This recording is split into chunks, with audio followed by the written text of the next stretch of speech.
जंगल में टोनी चिड़िया अपने दो बच्चों और पति के साथ बहुत खुशी से रहा करती थी। एक दिन टुन्नू खाना लेने के लिए बाहर जाता है, लेकिन अचानक से जोर की आंधी आती है और वो कहीं आंधी में उड़कर गायब हो जाता है और घर नहीं लौटता।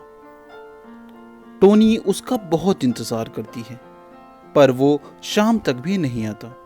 सारे बच्चे भूखे रहते हैं। धीरे धीरे 2 दिन बीत जाता है, पर टुन्नू का कुछ अता पता नहीं रहता। मजबूरी में टोनी को उड़कर बाहर जाना पड़ता है ताकि वो कुछ काम कर सके। वो काम की तलाश में अपनी एक सहेली टीना से मिलती है।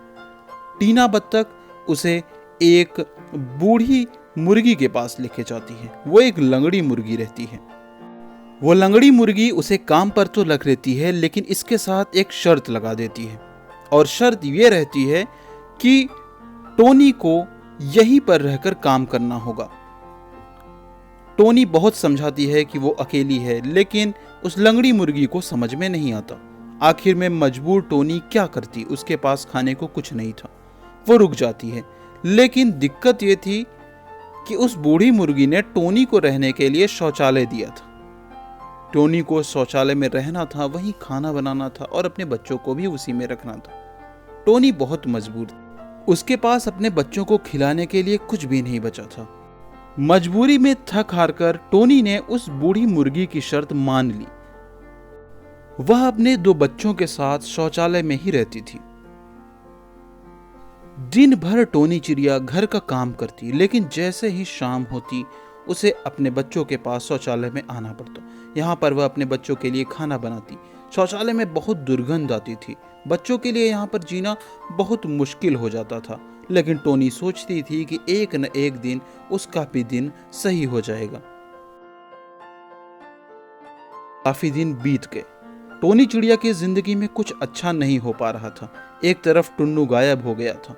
फिर टोनी ने यह फैसला लिया कि उसे दूसरे जगह पर काम करने के लिए जाना होगा। वो काम की तलाश में बड़े दूर दूर के जंगलों में गई, लेकिन उसे काम नहीं मिला। अंत में थक हार कर वापस वो अपने बच्चों के पास आ जाती है और बच्चों से कहती है कि अब हम लोगों को ऐसे जीवन जीने से कुछ नहीं प्राप्त होता है। चलो अब हम अपने जीवन को ही खत्म कर लें। यह कहकर वह अपने बच्चों को लेकर दूर के पहाड़ों पर जाती है।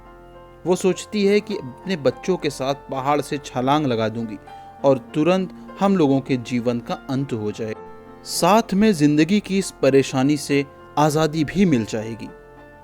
टोनी अभी यह सब बातें सोच ही रही थी और कूदने के लिए अपने मन में हिम्मत जुटा रही थी, तभी उसे दूर से किसी की आवाज सुनाई देती है। टोनी रुक जाओ, टोनी रुक जाओ। टोनी यह आवाज सुनकर रुक जाती है। वो जो देखती है वो बड़ा हैरानी भरा होता है। वो देखती है कि टुन्नू काफी अमीर होकर लौट रहा है और टोनी से कह रहा है कि टोनी तुम यहाँ कहाँ चली आई? चलो मैं तुम्हें सारी बात बताता हूँ, अब तुम्हें मरने की कोई जरूरत नहीं है।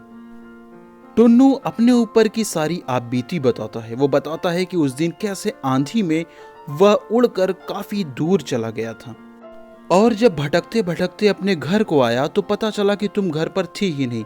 मैं तुम्हें बहुत दिन से ढूंढ रहा हूँ। बाद में पता चला कि तुम किसी शौचालय में रहकर काम करती हो। यह सुनकर मुझे बहुत तकलीफ हुई। अब मैं तुम्हारे लिए आ गया हूँ और अब हम दोनों को अपने बच्चों के साथ अपने गांव में लौट जाना चाहिए।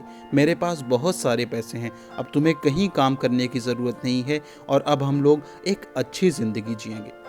यह बात सुनकर टोनी बहुत खुश हो जाती है और वो टुन्नू और अपने बच्चों के साथ उड़ती हुई अपने गांव की तरफ चली जाती है।